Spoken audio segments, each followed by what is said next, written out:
These are 5 vehicles that lost more money faster than almost anything else on the road. And the question that matters is whether that collapse makes them a brilliant used buy or an expensive mistake. Here's what makes the list strange. According to iSeeCars, the used car market actually got healthier this year. The average 5-year-old vehicle now loses 41.8% of its value, an improvement of nearly 4 points over last year, as used prices firmed up across almost every segment. So when a model still manages to shed 60% or more while the tide is rising, that isn't the market having a bad year. That's the market sending a very specific message about that specific car. The trick is learning to read it. Because a price that has fallen off a cliff can mean one of 2 things.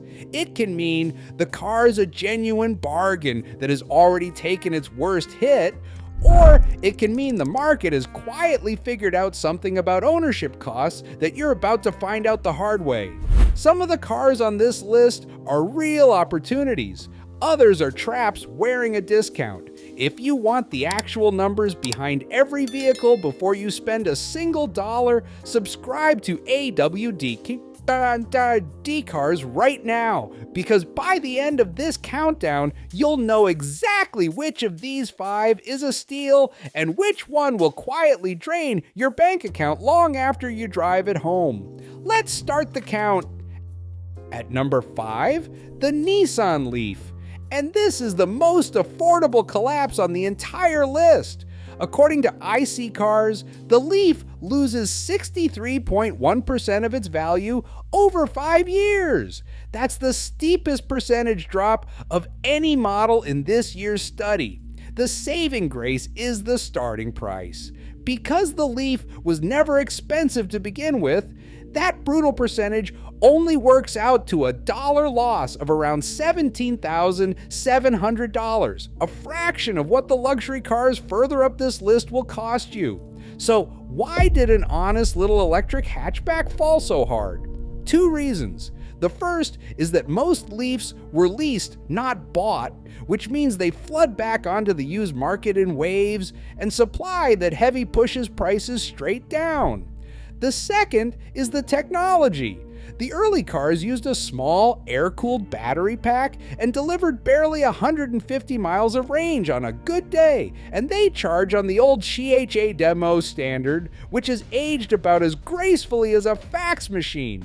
Here's the honest verdict. For the right buyer, the LEAF is a genuine opportunity. If you need a cheap, quiet second car for short city trips and a daily commute, very little else gets you into an electric vehicle for this kind of money. But there's a catch you can't ignore. That air-cooled battery degrades, especially in hot climates, so you must get a battery state of health report before you buy. And you should treat the LEAF as a short-range runabout, never as the only car in the driveway.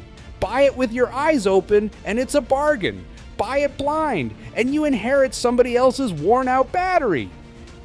At number 4, the plug-in hybrid version of the BMW 5 Series, and this one is a lesson in how complexity punishes you twice. iSeeCars data shows this car shedding close to 60% of its value in 5 years, which works out to roughly $45,000 gone. On paper, a used luxury German sedan that also sips fuel sounds like the smart money choice. In practice, the used market has learned to be nervous, and the reason is what is under the car. A plug-in hybrid is not one drivetrain, it is 2. A full combustion engine and an electric system with its own battery, bolted together and wrapped in the electronics of a premium BMW. Every one of those systems is a future repair bill, and once the factory warranty is gone, you are personally responsible for all of them. Buyers know this, so demand dries up and the price collapses to compensate. That collapse is not the market being irrational. It is the market pricing in risk. So, should you buy one? For most people, this is a trap.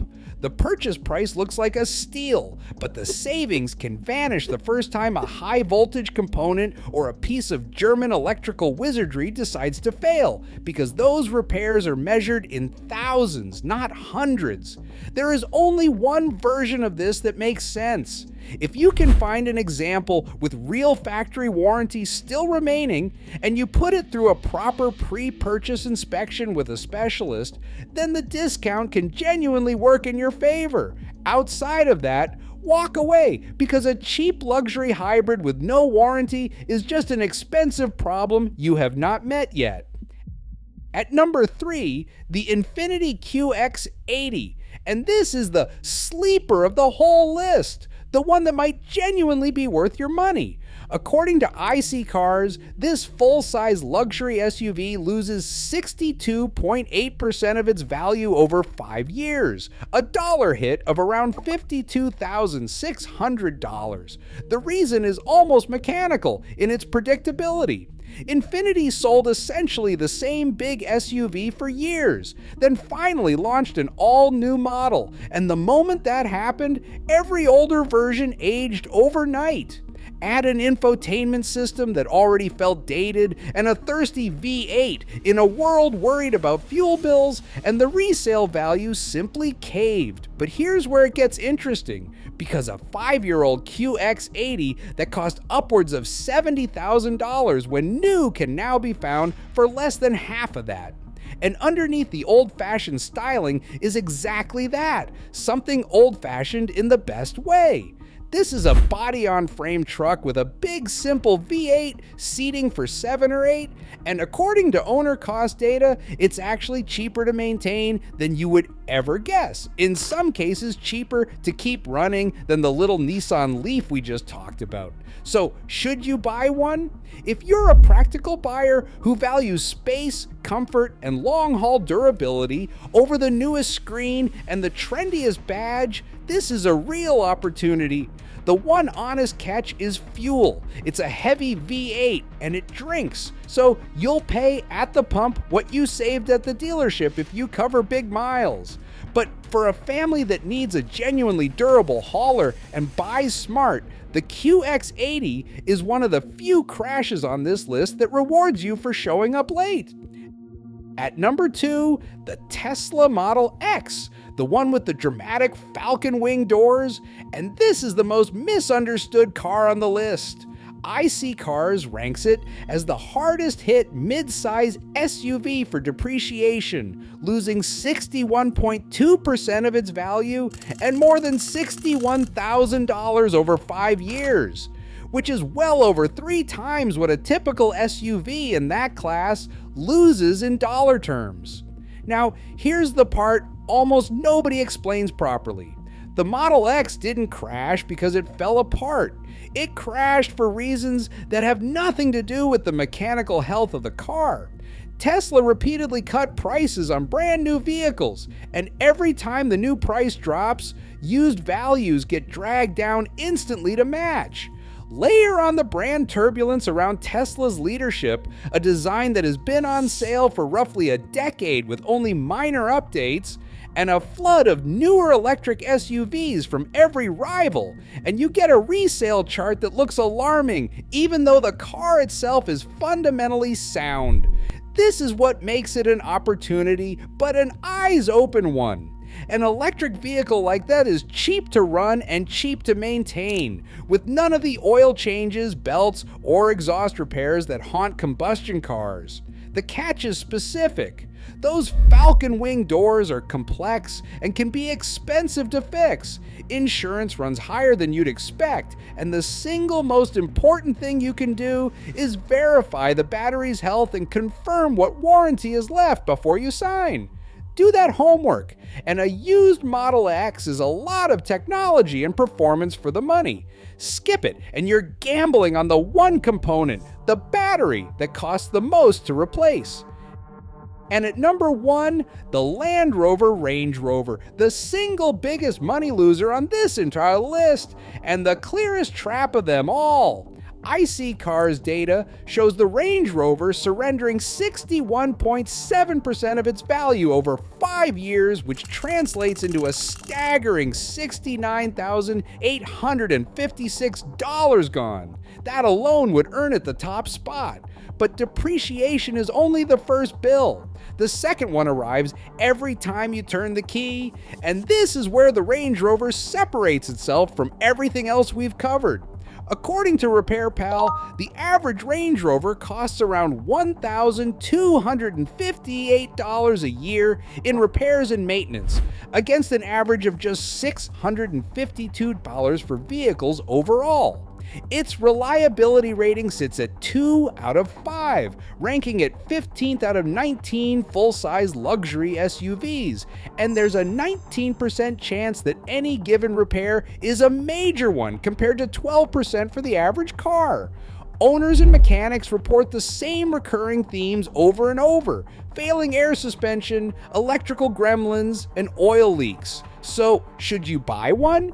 For almost everyone, the answer is a firm no. This is a vehicle that loses the most money to depreciation and then costs the most to keep alive. A double hit that quietly drains the savings you thought you were getting. There's exactly one buyer this makes sense for. If you go in fully aware, keep a dedicated repair fund on the side, and treat the Range Rover as an occasional indulgence rather than the car you depend on every morning, then it can deliver an experience few rivals match. For everyone else, that beautiful price tag isn't a bargain, it's bait. So step back and look at the pattern, because it's the real lesson here. Every one of these 5 cars crashed, but they didn't crash for the same reason, and that's the difference between a smart buy and a costly one. The electric vehicles, the LEAF, and the Model X lost their value mostly to price cuts, fast-moving technology, and heavy supply, not to mechanical rot. And because electric cars are cheap to run, those collapses can hand a prepared buyer a genuine deal. The luxury combustion machines, the plug-in 5 Series, and especially the Range Rover crashed because the market quietly did the math on what they cost to own. And buying one without a plan means inheriting exactly that math. The QX80 sits in between, a reminder that sometimes an old design losing value is just an honest, durable vehicle waiting for a practical owner. So before you chase any collapsed price, ask the only question that matters. Did this car get cheap because it's genuinely a bargain? Or did it get cheap because the market knows something you don't? Answer that honestly, and you'll never confuse a steal with a trap again.